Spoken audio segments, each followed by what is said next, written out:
أشهد أن لا إله إلا الله وحده لا شريك له وأشهد أن محمدا عبده ورسوله أما بعد فأعوذ بالله من الشيطان الرجيم بسم الله الرحمن الرحيم الحمد لله رب العالمين الرحمن الرحيم مالك يوم الدين إياك نعبد وإياك نستعين اهدنا الصراط المستقيم صراط الذين أنعمت عليهم غير المغضوب عليهم ولا الضالين. بیان سیره و شرح احوال حضرت ابوبکر جاری بود.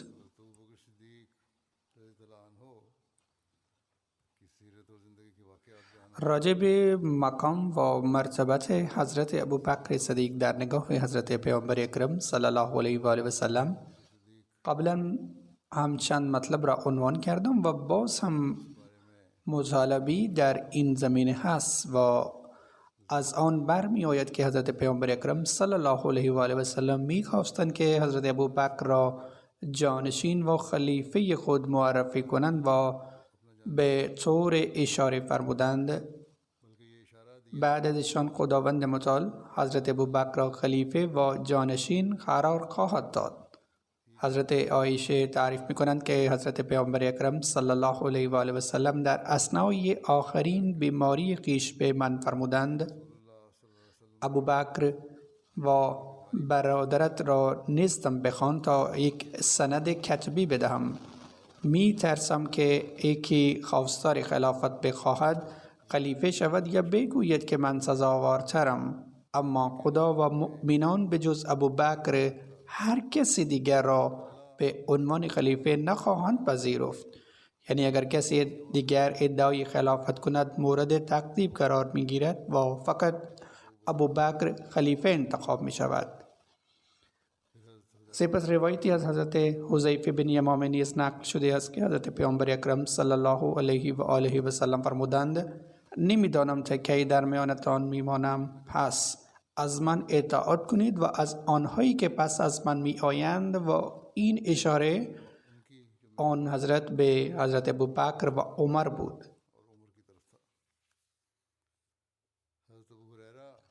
حضرت ابو هریره می گفت که از حضرت پیامبر اکرم صلی الله علیه و آله و سلم شنیدم که می فرمودند باری خوابیده بودم که خود را بر سر چاهی دیدم که روی آن سطل قرار داشت. من با آن سطل از آن چاه هر قدر که خدا خواست آب در آوردم. سپس این سطل را ابن ابی قحافه برداشت و از آن یکی دو سطل آب در آورد و وی در کشیدن سطل کمی ضعف داشت. خداوند متعال از این ضعفش چشم پوشی نموده و وی را می امرز.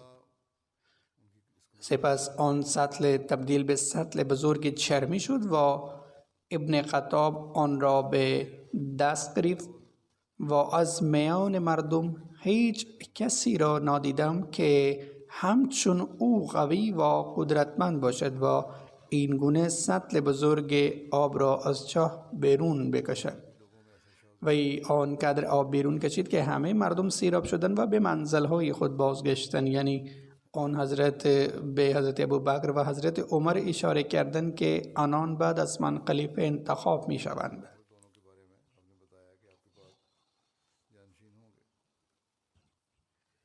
نقشی که حضرت ابوبکر در اثنای رخداد افک ایفا کردند و محاسن و منقبت هایی که از خودش از خود نشان دادند. شرح آن قبلا در طی بیان شرح احوال اصحاب پیامبر بیان شده است، اما به طور فشرده در اینجا بخشی از آن را عنوان می کنم که به خوبی نشانگر این نکته است که به حضرت عایشه تهمت به این بزرگی زده شد که گویی بر سرش کوه شکسته باشند، اما عشق والدین حضرت عایشه به حضرت پیامبر اکرم صلی الله علیه و سلم خیلی بیشتر از عشقشان نسبت به دختر خویش بود.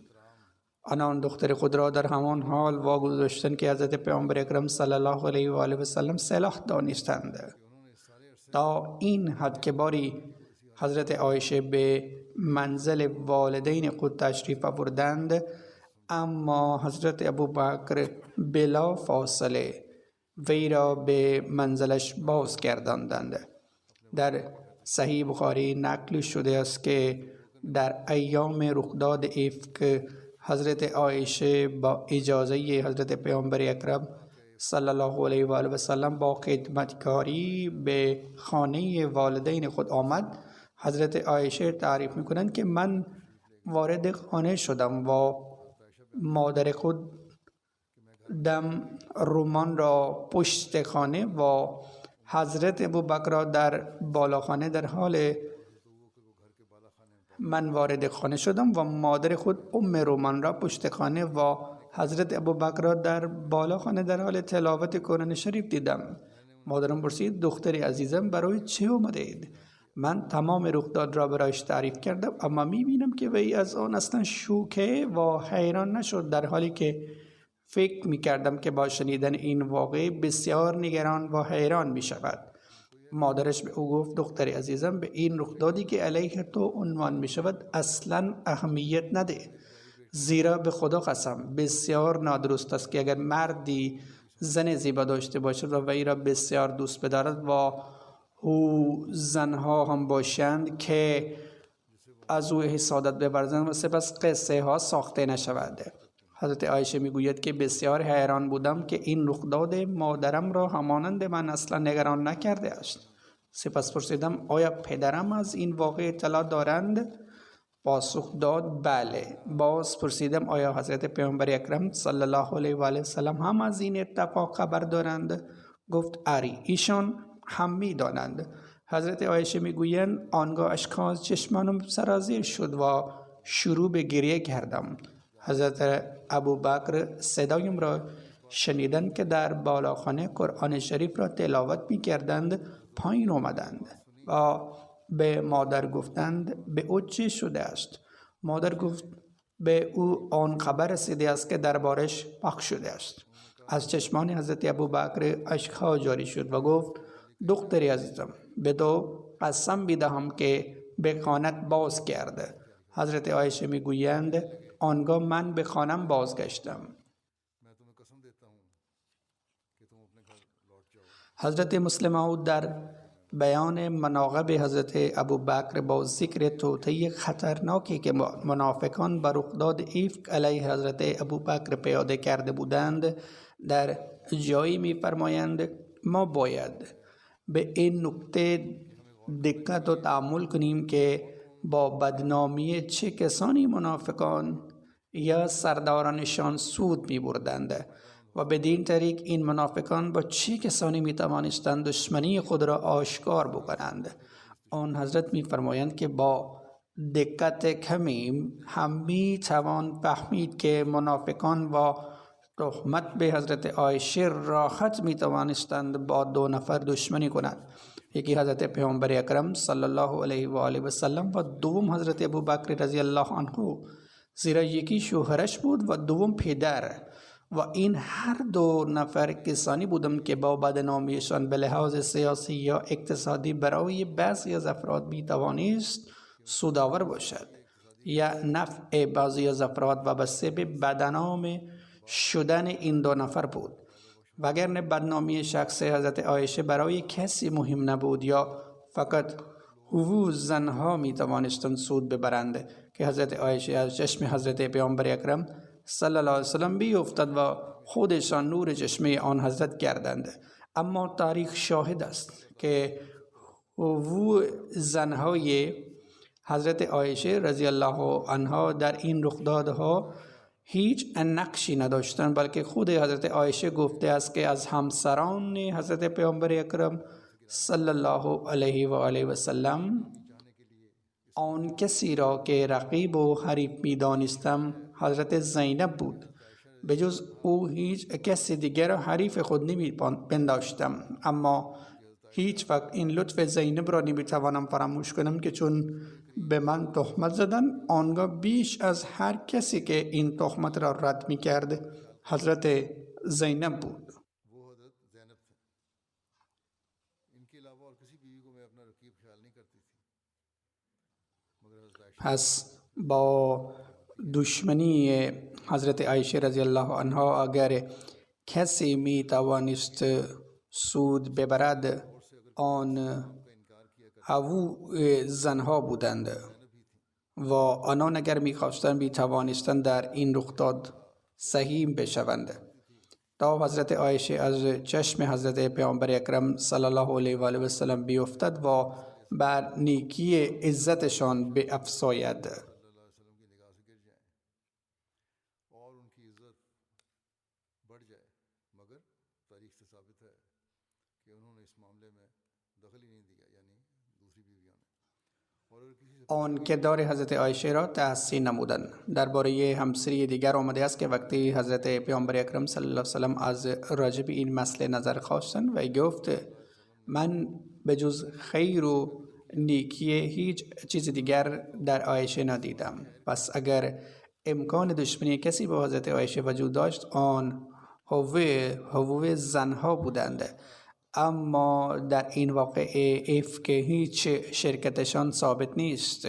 همینطور مردان نمیتوانند به دلیل با زنان دشمنی کنند.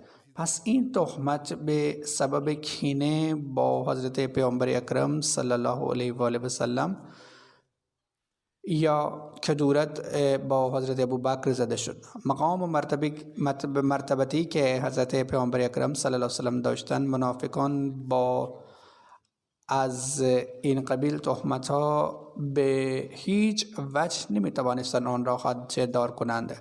خطری که آنان را تهدید می کرد این بود که بعد از حضرت پیامبر اکرم صلی الله علیه و آله و سلم نتوانند به اهداف خود برسند و داشتند می دیدند که پس از حضرت پیامبر اکرم صلی الله علیه و سلم اگر کسی شایسته خلافت است، آن ابوبکر است. پس با توجه به این خطر، آنان به حضرت عایشه تهمت زدند تا حضرت عایشه از چشم حضرت پیامبر اکرم صلی الله علیه و سلم بیفتد و بدین وسیله حضرت ابوبکر جایگاهی را که در بین مسلمین دارد از دست بدهد و آنان از حضرت ابوبکر بدگمان شده و ارادت خود را که به او داشتن ترک کنند و اینطور امکان خلیفه شدنش بعد از حضرت پیامبر اکرم صلی الله علیه و سلم کاملا از بین برود. حضرت مسلم موعود می‌فرمایند دقیقاً چنان که گروه پیغامی ها در حیات حضرت خلیفه اول مدام به من اعتراض می‌کردند و تلاش و تکلا می‌نمودند که مرا بدنام بکنند. پس همین سبب بود که خداوند متعال پس از بیان واقعی تهمت به حضرت عایشه خلافت را ذکر نمودند. در حدیث صریحاً قید شده است که صحابه با هم صحبت می‌کردند که پس از حضرت پیامبر اکرم صلی الله علیه و آله و سلم بیشترین مقام و مرتبت متعلق به حضرت ابوبکر است. سپس در حدیث آمده است که باری نیست حضرت پیامبر اکرم صلی الله علیه و آله و سلم شخصی آمد و گفت یا رسول الله فلان نیازم را برآورده کنید.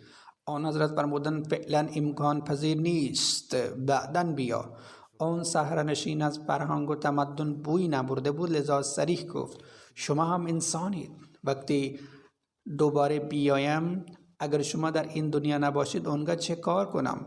آن حضرت صلی الله علیه و سلم فرمودند اگر من نبودم نزد ابوبکر برو، وی نیازت را برآورده خواهد کرد. همچنین در احادیث نقل شده است که باری حضرت پیامبر اکرم صلی الله علیه و سلم به حضرت عایشه فرمودند عایشه می‌خواستم بعد از خود ابوبکر را جانشین خود اعلام بکنم، اما می‌دانم که خدا و مؤمنان به جز او به خلیفه بودن هیچ کسی دیگر راضی نخواهند شد، لذا اعلام نمی‌کنم. خلاصه صحابه به طور طبیعی می‌دانستند که پس از حضرت پیامبر اکرم صلی الله علیه و آله و سلم حضرت ابوبکر مقام و مرتبت بالایی دارند و فقط وی شایسته خلافت است. دوران مکی آنچنان بود که در آن حکومت و حکومتداری اصلا موضوع در خور توجه نبود، اما در مدینه پس از تشریف آوری حضرت پیامبر اکرم صلی الله علیه وسلم دولت برقرار شد و طبعا در دل منافقان امید و آرزوی پادشاهی هم ایجاد شد، زیرا به سبب آمدن آن حضرت به مدینه چندین آرزویشان به خاک مالیده شده بود. عبدالله بن ابی سلول وقتی دید که امکان پادشاهیش از بین می رود بسیار عصبانی شد و اگرچه ظاهراً به اسلام گروید، اما همیشه سعی کرد در اسلام رخنه ایجاد کند، چون الان دیگر نمی توانست کاری بکند. لذا فعلا تنها آرزویش این بود که پس از وفات حضرت پیامبر اکرم صلی الله علیه و آله و سلم پادشاه مدینه باشد. اما به محض این که پادشاه اسلامی برقرار گشت و مسلمانان نظامی جدید را دیدند، از حضرت پیامبر اکرم صلی الله علیه و سلم شروع به سوالهای مختلفی نمودند که روش حکومت اسلامی چه باید باشد، پس از شما اسلام چه می شود و مسلمانان چه کار باید بکنند. عبدالله بن ابی سلول زمانی که این وضع را دید ترسید که حال دولت اسلامی به نحوی برقرار می شود که نصیب وی هیچ چیزی نمی شود. وی می خواست مانع این اوضاع شود و وقتی دقت و تعمق کرد متوجه شد که اگر پس از حضرت پیامبر اکرم صلی الله علیه و آله و سلم فردی می تواند دولت اسلامی را بر اصول اسلامی استوار کند، آن ابوبکر است. از حضرت پیامبر نگاه مسلمانان فقط به حضرت ابوبکر است و آنان وی را بیشتر از همه مورد احترام می دانند. پس وی خیر خود را به همین دید که حضرت ابوبکر را بدنام کند و در چشم مردم و حضرت پیامبر اکرم صلی الله علیه و سلم خار سازد و برای عملی کردن این نیت شوم خویش رخداد عقب ماندن حضرت عایشه را پیدا کردند.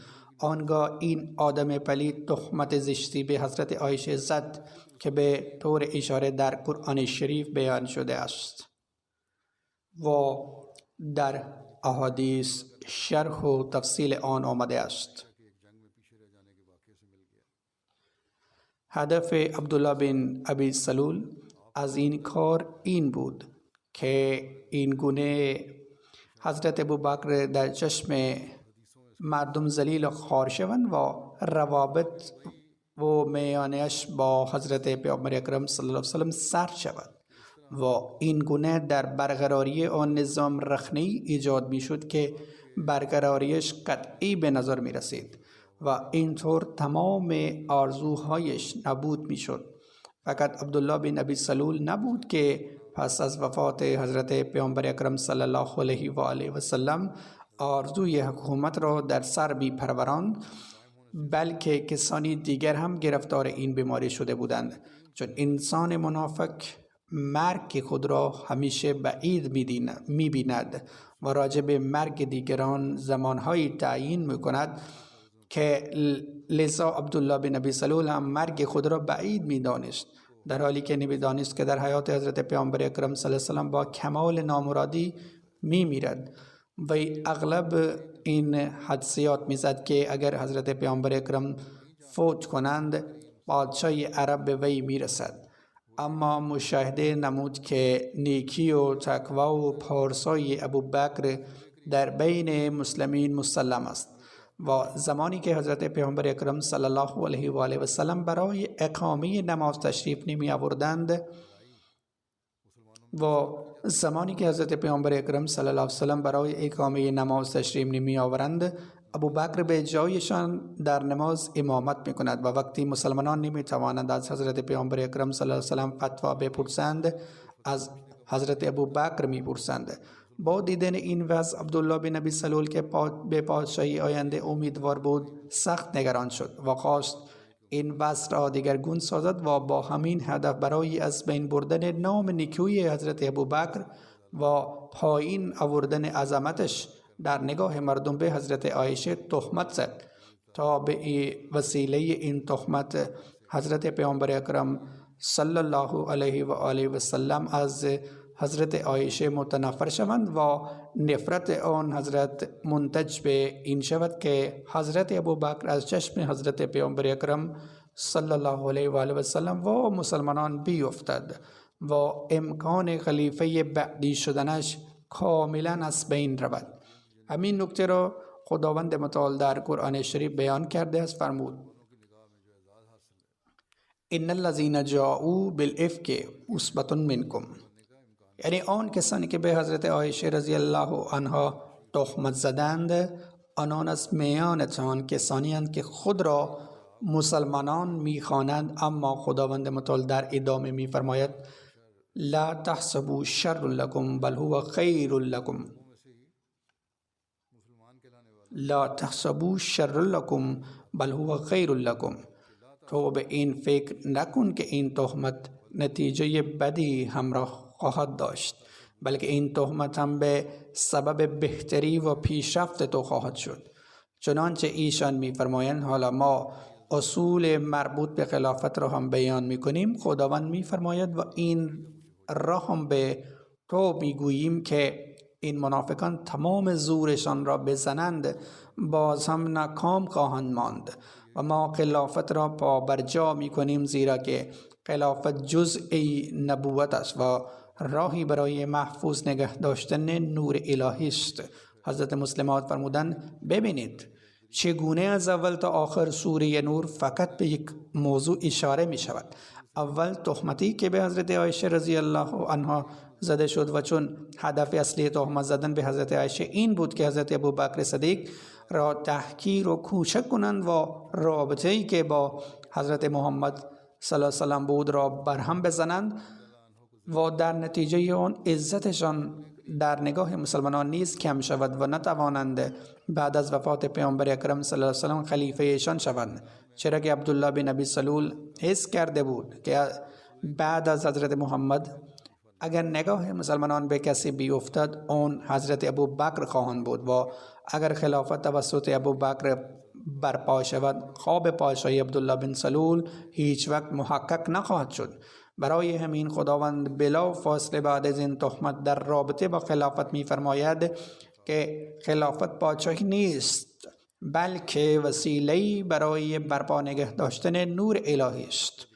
برای همین قیام آن را خداوند در دست خودش گرفته است. از بین رفتن نبوت و نور الوهیت است.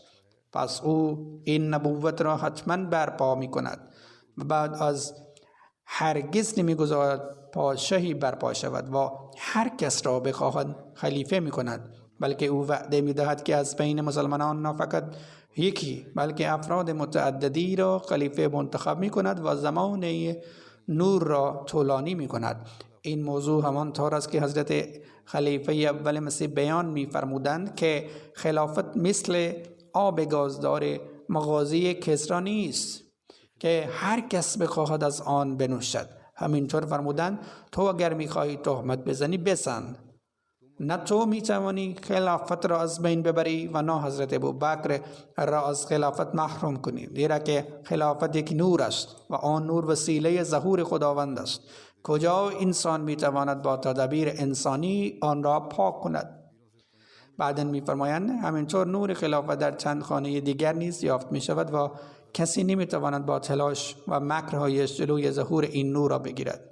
به هر حال مضمونی است درباره خلافت که در قطبه ایراد فرموده بودند. حضرت محمد صلی الله علیه و آله مقامی که در نظر خود درباره حضرت محمد صلی الله علیه و آله داشتند بعد شهادت فعلی خدا که بود از این نیز ثابت شد که به فوراً بعد از نبوت سلسله خلافت که طبق پیشگویی‌های پیامبر اکرم جاری میماند جاری ماند و اگر بعد از آن پادشاهی آمد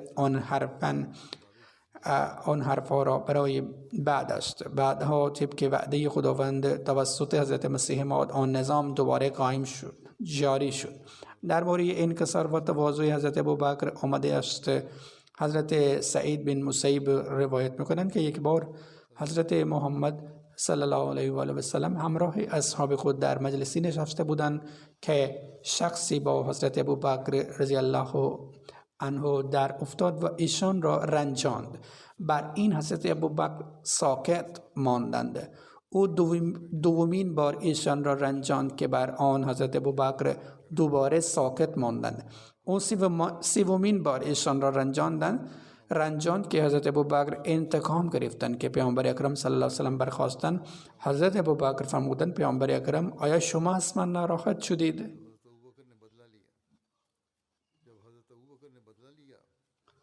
بر این حضرت محمد صلی الله علیه و سلم فرمودند از آسمان فرشته آمد که این حرفی را که او نسبت به تو می گفت را تکذیب می کرد.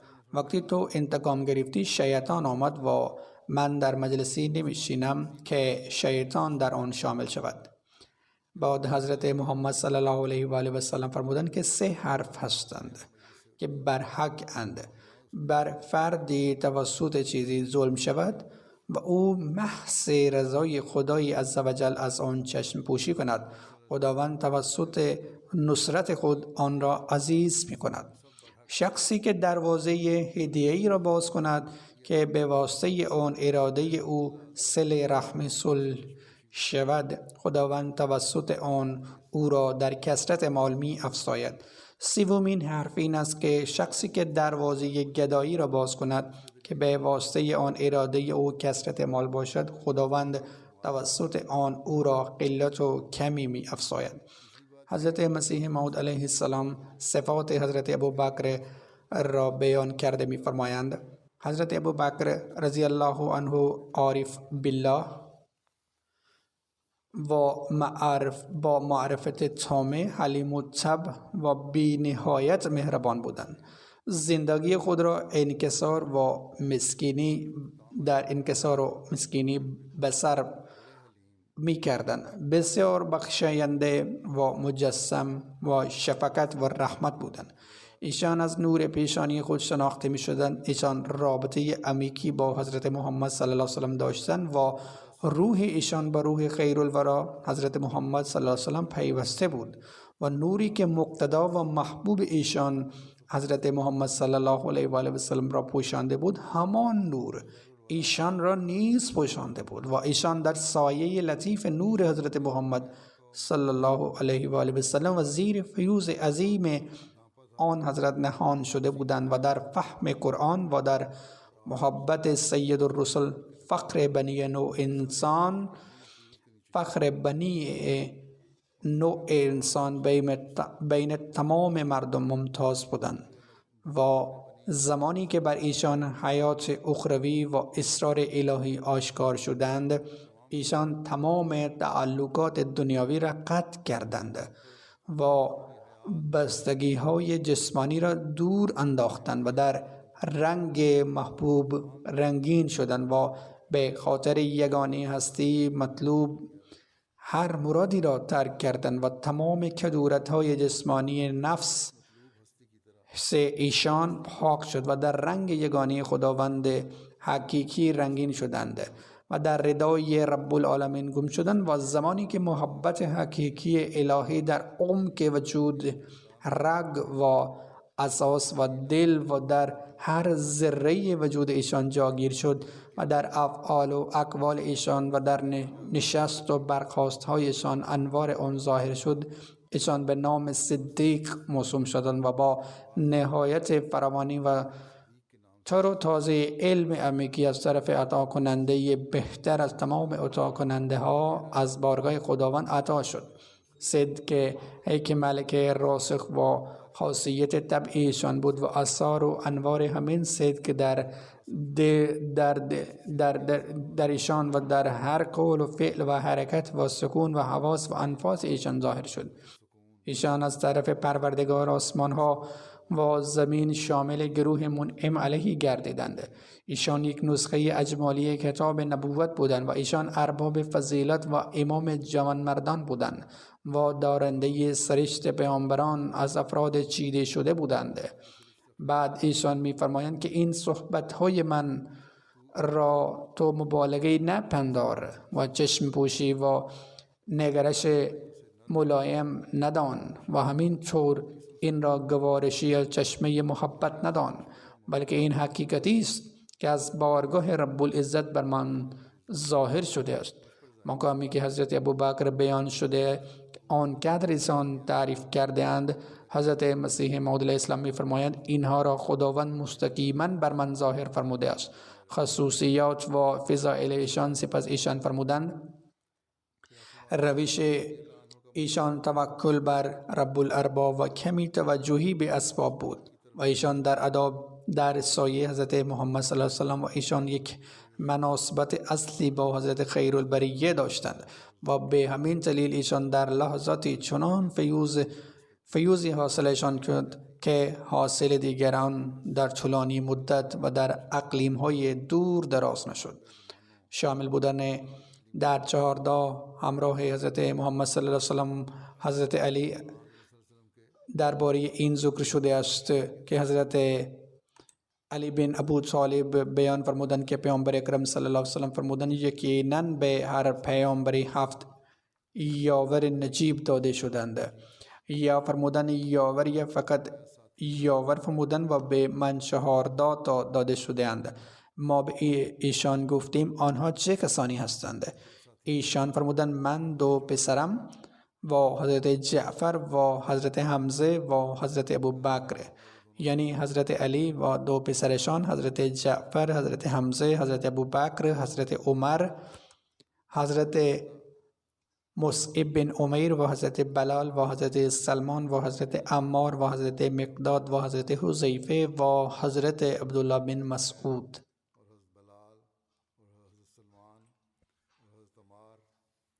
از طرف حضرت محمد صلی الله علیه و آله و سلم به حضرت ابوبکر صدیق امارت حج نیز داده شده بود. در این باره آمده است که حضرت محمد صلی الله علیه و سلم در 9 هجری حضرت ابوبکر صدیق را امیر حج فرمودند و روانه مکه کردند. زمانی که حضرت محمد صلی الله علیه و سلم از تبوک برگشتند ایشان اراده رفتن به حج را کردند.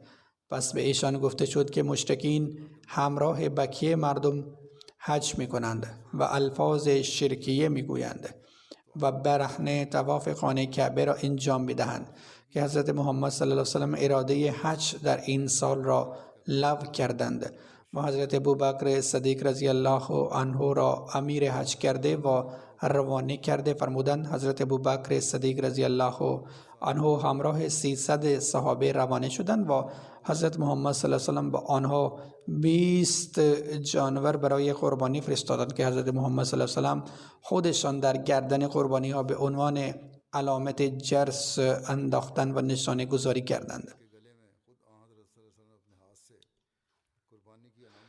حضرت ابوبکر 5 حیوان برای قربانی با خود بردند. در روایت آمده است که حضرت علی در زمان این حج آیات نخستین سوره توبه را اعلان کردند. تفصیل آن را که همان ابتدای کبار در ضمن تذکره حضرت علی و سپس تذکره حضرت ابوبکر در خطبه بیان کردم، با این حال مختصرا اینجا بازگو میکنم. زمانی که سوره برات یعنی سوره توبه بر رسول کریم صلی الله علیه و سلم نازل شد، ایشان صلی الله علیه و سلم حضرت ابوبکر را به عنوان امیر حج فرستاده بودند. وقتی نزد پیامبر اکرم صلی الله علیه و سلم عرض شد که ای رسول خدا، اگر شما این سوره را برای حضرت ابوبکر بفرستید تا آنجا بخوانند، ایشان صلی الله علیه و سلم به جز شخصی از اهل بیت من هیچ کس دیگری نمیتواند این فریضه را از طرف من به جا بیاورد. سپس پیامبر اکرم صلی الله علیه و سلم حضرت علی را فرا خواندند و به حضرت علی فرمودند قسمتی که در آغاز سوره توبه آمده را ببر و در روز قربانی وقتی مردم در منا گرد هم آمدند به آنان اعلان کن که هیچ کافری وارد بهشت نخواهد شد و از این سال به بعد هیچ مشرکی اجازه حج کردن نخواهد داشت و نه کسی اجازه طواف بیت الله را با بدن لخت خواهد داشت و با هر کسی که پیامبر اکرم صلی الله علیه و سلم با او پیمانی بسته است موعد و کامل می شود. حضرت علی با این فرمان راهی شدند. در راه به حضرت ابوبکر پیوستند. وقتی حضرت ابوبکر حضرت علی را در راه دیدن یا دیدار کردن گفتند شما را امیر مقرر کرده اند یا شما زیر نظر من هستید؟ حضرت علی گفتند زیر نظر شما. سپس هر دو به راه افتادند. زیر نظر شما خواهم بود، اما این آیه را من خواهم خواند. به هر حال حضرت ابوبکر بر امور حج مردم نظارت کردند. در آن سال اهل عرب در همان مکانهایی توقف کرده بودند که در زمان جاهلیت در آنجا توقف می‌کردند. وقتی روز قربانی فرا رسید، حضرت علی ایستادند و طبق فرمان حضرت محمد صلی الله علیه وسلم به مردم آن سخنی را اعلان کردند که رسول خدا صلی الله علیه وسلم به آن ارشاد فرموده بودند. همانطور که گفتم انشاءالله تفصیل آن را قبلا بیان کردم. انشاءالله ذکر حضرت ابوبکر در آینده هم ادامه خواهد داشت. اکنون میخواهم از برخی از مرحومین یاد بکنم. اولین آنها آقای محمد داود ظفرند که مربی سلسله بودند که در بریتانیا در چاپخانه رقیم مشغول به کار بودند. وی پسر آقای چودری محمد یوسف بودند و در 16 نوامبر وفات یافتند و ایشان 48 سال سن داشتند. انا لله و انا الیه راجعون. جنازه وی نیز اینجاست. انشاءالله پس از نماز جمعه نماز جنازه را هم اقامه خواهم کرد. در سال 1998 از رب مدرک شاهد خود را دریافت کردند. سپس به عنوان مربی سلسله در جاهای مختلف مشغول به کار شدند و در 2001 به انگلستان آمدند و در چاپخانه رقیم گماشته شدند. با شور و اشتیاق فراوانی خدمت را به جا آوردن، رابطه به شدت معتقدانه با خلافت داشتند. در دوران سکونت در اسلام آباد برای مدتی صدر جماعت اسلام آباد نیز بودند. سعادت این را داشتند که عمره کنند. مرحوم موسی نیز بودند. در بازماندگان وی علاوه بر والدین و همسر 3 پسر و 1 دختر نیز به جا مانده است.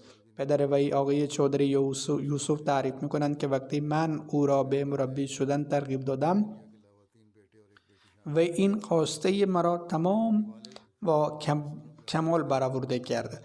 برخی از مردم به وی گفتند که اگر به جای مربی شدن در راه کسب علم دنیوی به این اندازه تلاش کنی، می توانی کارمند خوبی بشوی و می توانی وضع مالی خانوادت را بهتر کنید. اما داود چنین مشروطی را یکسره رد کرد. از مربی شاهد شدن در جامعه احمدیه گرفته تا وفات، با وفای کامل وقت خود را ادا کرده. پسر بسیار حرف شنوی بود. پدر میگوید که همه حرفهای مرا گوش میکرد و هیچگاه انکار نکرد. همیشه سعی کرد به من تسکین ببخشد. با وجود مشکلات مالی هیچ وقت به ترک وقت خود فکر نکرد. در زمان تعلیم در جامعه احمدیه به خاطر مسائل مالی میگوید که اگر دوچرخه پنچر میشد پول نداشتیم اون را پنچرگیری کنیم. در خانه دوچرخه را باد کرده و به جامعه می رفت و برگشتنی هم به همین ترتیب.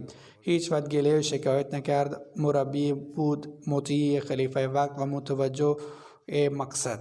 همسر وی خانم مبارکه میگویند ما 22 سال رفیق بودیم. او را بسیار نرم دل، پرتلاش، توکل کننده بی‌حد و اندازه به خدا و خدمتگزار بی‌غرض هر یک یافتیم. موقعیت‌های متعددی در زندگی پیش آمد که برخی امور ناممکن به نظر می‌رسیدند و من می‌گفتم که این کار چگونه خواهد شد. او می‌گفت بر خدا توکل کن، همه چیز درست خواهد شد و به فضل خدا همان می‌شد.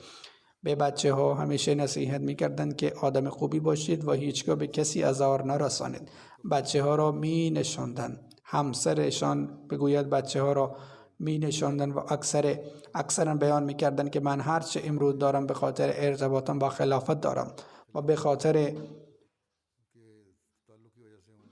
جماعت دارم. خداوند به من توفیق عطا کند که وقفم را به نحو احسن ادا کنم. دخترش خانم درمانی می گوید او از ما فقط یک چیز می خواست و آن این که ما مسلمان احمدی خوب شویم، مراقب اطرافیانمان باشیم و هرگز مایه درد و رنج کسی نباشیم. پسر بزرگش روحان می گوید پدرم همیشه نگران تربیت معنوی و روحانی ما بود. هر وقت سوالی می پرسیدیم ایشان به عنوان یک مبلغ همواره سعی می کرد که در پرتو قرآن کریم به تعبیر دینی پاسخ بدهد. پسر کوچکش فواد داود که 15 سال سن دارد میگوید در روزهای پایانی بیماری، زمانی که از سرطان رنج می‌برد، بیماری بسیار شدید شد و در همان روزهای آخر به من گفت که برای شما آرزوی یک زندگی زیبا را داشتم، ولی خواسته خدا شاید یک چیز دیگر بود و بر رضای خدا راضی هستم. به هر حال همیشه فرزندان خود را به نیکی کردن و ایجاد پیوند با جماعت و خلافت توصیه و تأکید میکرد. خداوند به آنان توفیق دهد که به نصایح عمل کنند و دعای او را در حقشان بپذیرند. چه فداییان زندگی، چه کارگران و چه مبلغان مومن همه نوشتند که آقای داود فردی بسیار بشاش، اجتماعی، جذاب و محبوب بود و در شغل خود در کامپیوتر و کارهای هنری بسیار ماهر و چیره دست بود. او مبلغی بود اما ذهنش در کارهای فنی و ویراستاری و غیره نیز بسیار تیز بود. او در مطبوعات رقیم کارهای بزرگی انجام داد و فرصت فوق‌العاده‌ای پیدا کرد تا از مهارت‌های خود به نحو احسن استفاده کند و او همیشه خدمت به جماعت را وسیله افتخار خود می‌دانست. یکی از بستگان نوشته است که در خفا به دیگران کمک می‌کرد. او بی سر و صدا به نیازمندان و بستگانش کمک مالی می‌کرد. خداوند او را مغفرت و رحمت کند، به فرزندانش صبر و بردباری عنایت فرماید، به اعمال نیکش ادامه دهند و به پدر و مادرش صبر و بردباری عنایت فرماید. ذکر دومین نماز جنازه متعلق به دو نماز جنازه غیابی است. اول خانم رقیه شمیم بشرا همسر مرحوم مبلغ در اسپانیه آقای کرم الهی ظفر، او نیز چند روز پیش درگذشت. انا لله و انا الیه راجعون. او در سال 1932 در قادیان به دنیا آمدند و به فضل خداوند متعال موسی بود. او این افتخار را داشت که چندین سال به عنوان صدر لجنه در اسپانیه خدمت کرد. در اسپانیا خدمت کند. او 3 پسر و 3 دختر دارد. یکی از نوه‌های او عطاءالمنعم طارق واقف زندگی است که به عنوان مسئول بخش مرکزی اسپانیا خدمت می‌کنند. یکی از نوه‌های او نیز با یک مبلغ ازدواج کرده است. او 2 تن از پسرانش به فضل خداوند متعال در خدمت جماعت فعال هستند و پسر بزرگش به عنوان نایب امیر خدمت می‌کنند. جد پدری خانم رقیه مولوی فخرالدین و مادر بزرگش خانم بیبی بودند که اصالتاً اهل بحیرا بودند. در زمان حضرت مسیح موعود علیه السلام پس از بیعت به قادیان مهاجرت کردند. جد مادری او آقای عبدالرحیم اهل اجمیر بود. او در ابتدا سیک بود اما پس از آن به دست حضرت مسیح موعود علیه السلام بیعت کرد. او نیز پس از بیعت برای تحصیل به قادیان مهاجرت کردند. به این ترتیب خانواده مادری با خانواده پدری از هر دو طرف اصحاب حضرت مسیح موعود علیه السلام بودند. پسرش در رابطه با خانم رقیه می‌نویسد او با کتاب دعوت الامیر ارتباط خاصی داشتند و بارها آن را خوانده بود. او می‌گفت پس از خواندن این کتاب به بسیاری از سوالات و شبهات ذهنی و پاسخ داده می‌شود و 12 سالگی به نماز علاقه شدیدی داشت. از خداوند متعال می‌خواست که او را در راه ایمان و در راه راست نگه دارد. او به رعایت حجاب توجه زیادی می‌کرد. او نمونه‌ای برای زنان جماعت بود. او برای بیماران و نیازمندان دلسوزی داشت و همیشه آماده بود تا به هر نحو ممکن به آنها کمک کند. او در روزهای اول پس از ورود به اسپانیا به همراه مولانا در اسپانیا با مصیبت‌های بزرگی روبرو شد. به دلیل تلاش‌های تبلیغ دین پلیس اغلب او را بازداشت می‌کرد یا به خانه‌اش یورش می‌برد. پلیس به دنبال شواهدی مبنی بر فعالیت‌های اطلاع رسانی او می‌گشت، اما به فضل الهی او نیز مانند شوهرش بر این اعتقاد خود ثابت قدم ماند که در نهایت خداوند متعال قطعاً به کمک آنها خواهد آمد و همه مشکلات آنها را برطرف خواهد کرد.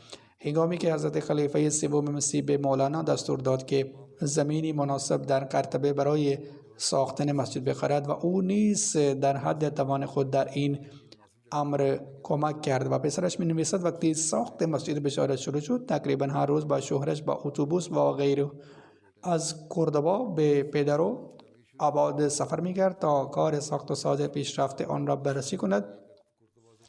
او صورت حساب تمام مخارج را در دست داشت و به عنوان حسابدار در ساخت مسجد خدمت می‌کرد. پسرش فضل الهی قمر میگویند مادرم همیشه دستورات حضرت خلیفه دوم مسیح را در نظر داشت. او به او دستور داد همیشه وظایفت را در نظر داشته باش و به شوهرت مشاوره بده. شما به کشوری می روید که در آن نباید اجازه دهید شوهرتان در تلاش های سست شود، بلکه باید او را در آنجا بیشتر فعال کنید. شما پس از مرگ زمان زیادی را با هم خواهید داشت، بنابراین بر این اساس باید تلاش کنید تا این روزهای زندگی خود را تا حد امکان سودمند کنید. همانطور که بود او همچنان به این دستورات عمل می کرد و نه با توجه به شرایط همواره با رضای خداوند متعال به صبر و بردباری عمل می کرد. روزهای اول بسیار سخت بود، با این حال او آنها را با صلابت فراوان تحمل کرد و همیشه ایمان خود را بر جهان ارجحیت می داد. ایشان ضمن عمل به دستورات حضرت مسلم موعود رضی الله عنه در چنین کشور اروپایی که حتی بر زمان آوردن نام اسلام جنایت بود سرمشق بود. او نقش مشخص را در تبلیغ احمدیه در اسپانیا داشت. خداوند متعال او را مغفرت و رحمت کند و درجاتش را ارتقا بدهد و فرزندانش را قادر سازد تا به اعمال نیک او ادامه دهند. سومین ذکر از بزرگوار طاهر حنیف است که دختر سید زین العابدین ولی الله شاه و همسر مرحوم میرزا حنیف احمد فرزند حضرت مسلم موعود رضی الله عنه بود. او نیز اخیراً در روزهای گذشته درگذشتند. انا لله و انا الیه راجعون به فصل خدای متعال موصیه بودند. همانطور که اشاره کردم وی عروس حضرت مسلم موعود رضی الله عنه و عمه مادری من بودند. او در سال 1936 در قادیان به دنیا آمدند.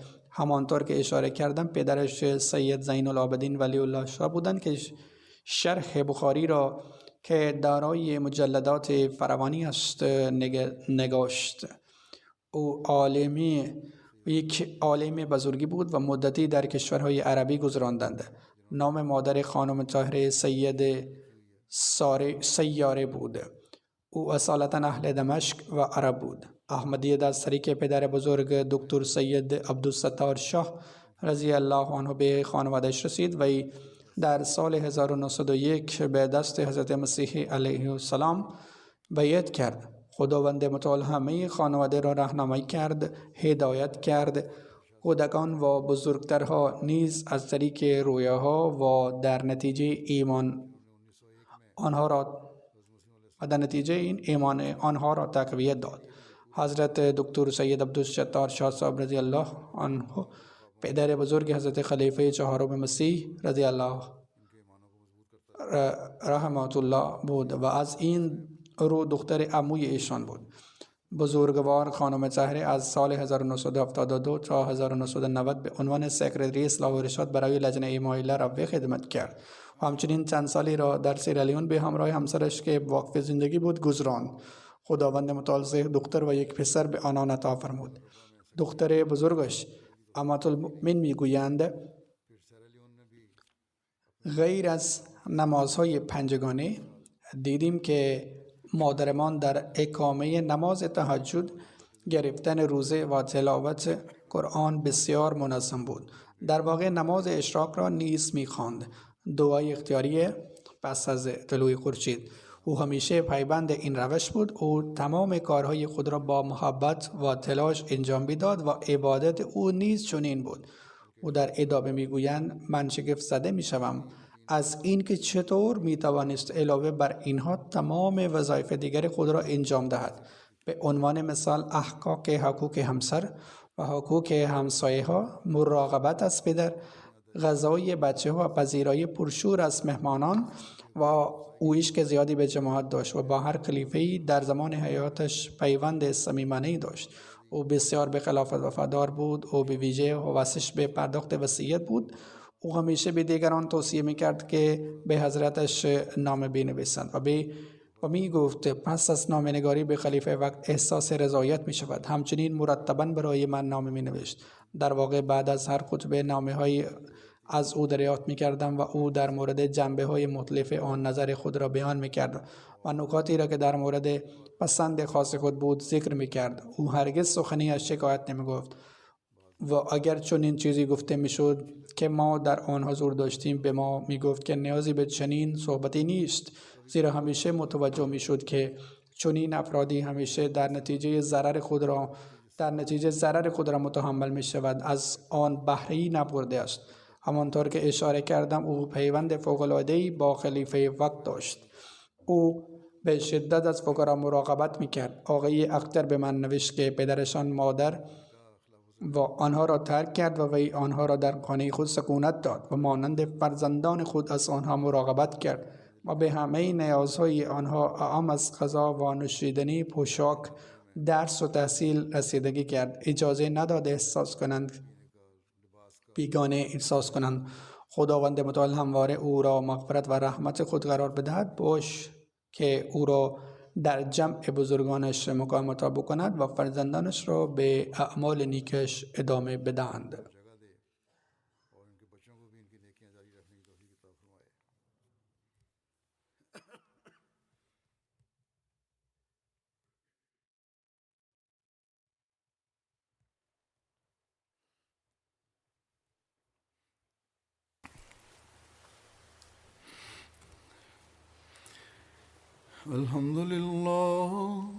الحمد لله نحمده ونستعينه ونستغفره ونؤمن به ونتوكل عليه ونعوذ بالله من شرور أنفسنا ومن سيئات أعمالنا من يهده الله فلا مضل له ومن يضلل فلا هادي له